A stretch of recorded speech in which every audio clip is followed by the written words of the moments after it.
game this week. Reflect on last night and all of the scenes at the full-time whistle. Yeah, not a lot of time for reflection, mate. We got back at 2 a.m, so same way I felt last night, I guess. It was a disappointing night, and yeah, we've got a lot of work to do. And there was clearly a very small section of fans very unhappy with the full-time whistle, but heading into such an important game this weekend, do you feel like you've got the majority of the support behind you?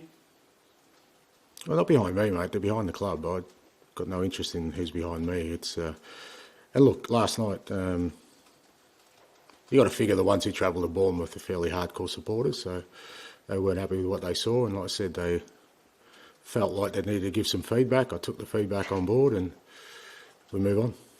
And how challenging is it to get out of this period and get through this period, considering how stretched the squad is right now? Yeah, look, that's to one side. We know that. We kind of knew that going in, and I think that's put to one side. For me, the disappointment last night was there was a repeat of,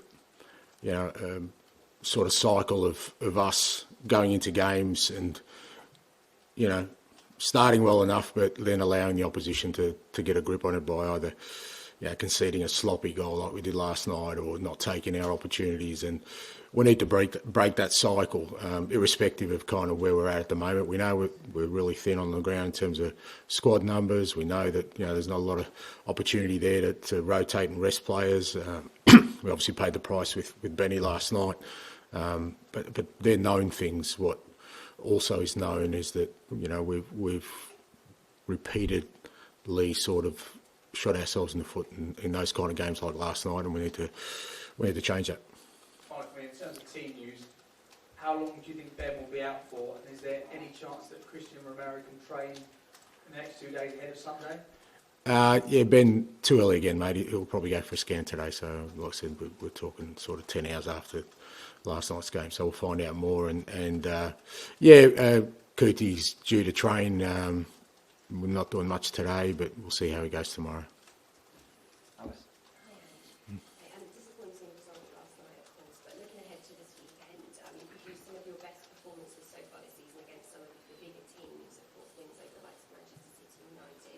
Another big one to come on Sunday. I just wonder how much of an opportunity could this game against Chelsea be to display the best of what your team is all about in front of your home fans?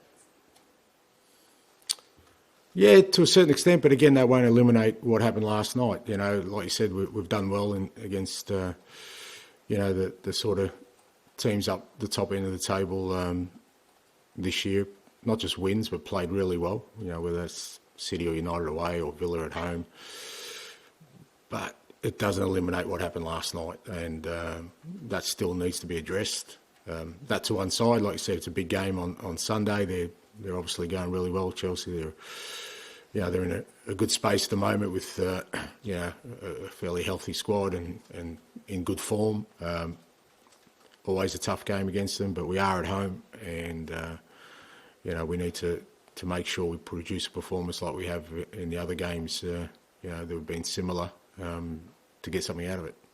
I know you spoke earlier this week about being conscious not to overload your players so that the energy levels don't drop. I mean, this is an incredibly busy month. There's more much 7 league games for you in total. How do you go about ensuring that performance levels from here on in are where you want them to be?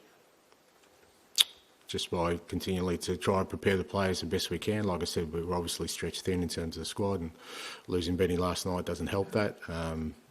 We've got European games, we've got Carabao Cup in there as well. So, we've just got to try and manage and prepare the players the best we can to make sure we get maximum performance out of it. You talked about, in your own words, the direct feedback that you received from some fans last night. What is your message to them right now ahead of what is a big weekend to come? As I said last night, no messages. I'm here. I'm going to fight to make sure we bring success to this football club. Nothing really changes. Where there's doubt, whether that's internally or externally, it just gives my resolve even stronger to make sure we get it right. Hi Ange, hope you're well. What you were saying there. Did you have to read that? Hope you're well. No, you can just. Okay, thanks, mate. You mentioned there about being determined to bring success to this football club.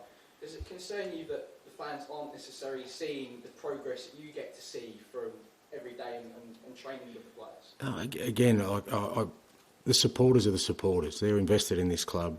You know, whoever's in charge, whichever the playing group is, and they will, you know, feel what they feel. Whether they can see what we're trying to do or they can't see what we're trying to do, you know, I can't change that materially without there being evidence on the pitch that they can see. Now, if they can't see it at the moment, then it's up to me to make sure that they do see that. You mentioned about the cycle the group are in terms of starting games as well and then letting teams back into it. Have you managed to get to the bottom of why the team are struggling in terms of that inconsistency?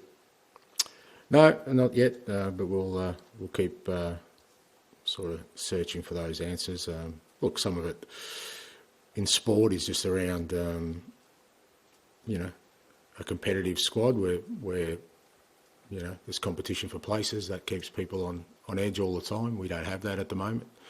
Haven't had that for a while. So, but within the absence of that, we've got to find other ways to make sure the players are clear on their responsibilities.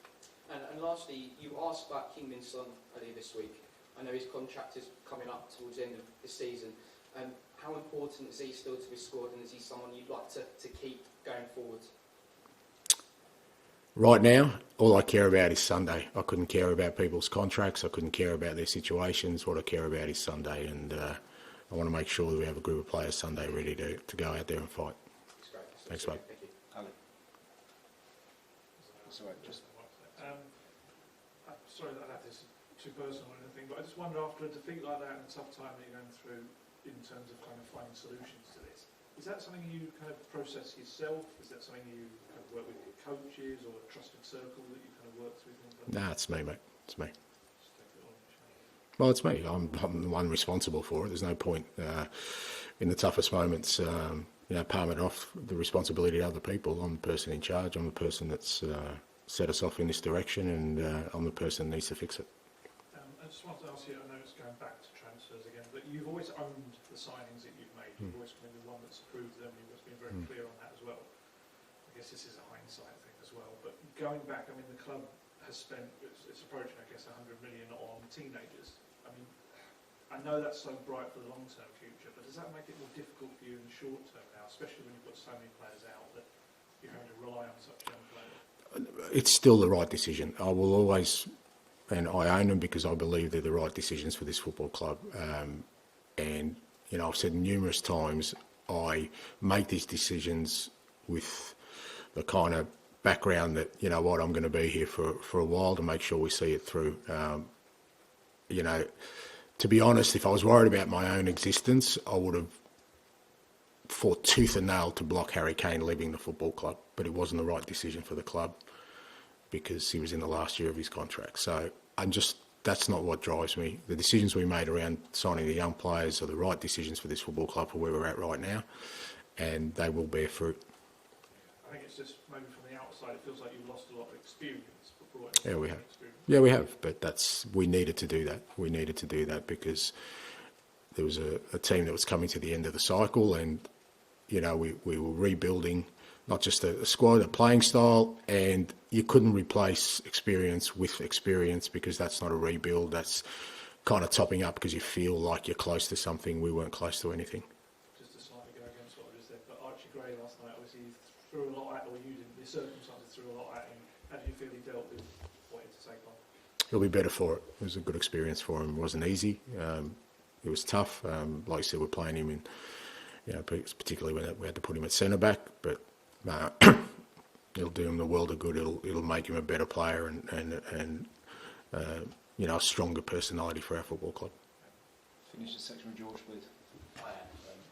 You copped some really unacceptable views last night, and there's a lot of frustration with the fans with the results. Even though there's 8 players out, you also want to win. It's 1 winning 6. How much are you sort of hurting right now with this spirit? Yeah, I'm not hurting. I'm determined. That's all. I don't want to say it's unacceptable because, like I said, it is what it is. I've lived in this world for long enough to know that when people aren't happy, they'll express their opinions, and I'm never going to hide. I'm never going to shirk that responsibility. That's fine. You know, I'll take on board.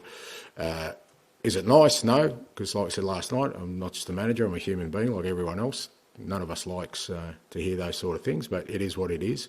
It doesn't disappoint me. It doesn't frustrate me. It doesn't make me angry. I'm just as determined as ever to get it right. Not because of that, but because of my resolve to bring success to the football club. And how much do you kind of feel supported right now? It's obviously a difficult night with the players out, Thursday, Sunday cycle, but you did sign a 4-year deal, growing the deal today. Do you kind of feel the support from the I don't need support, mate. I don't worry about contracts. I don't worry about support. I just want to make sure that what I set out to do, I accomplish, and that is, like I keep saying, bring success to this football club. I'll work my backside off to make sure that happens. I'm not going to be deterred in my ambitions or endeavour to do that, and that's what I'll keep doing.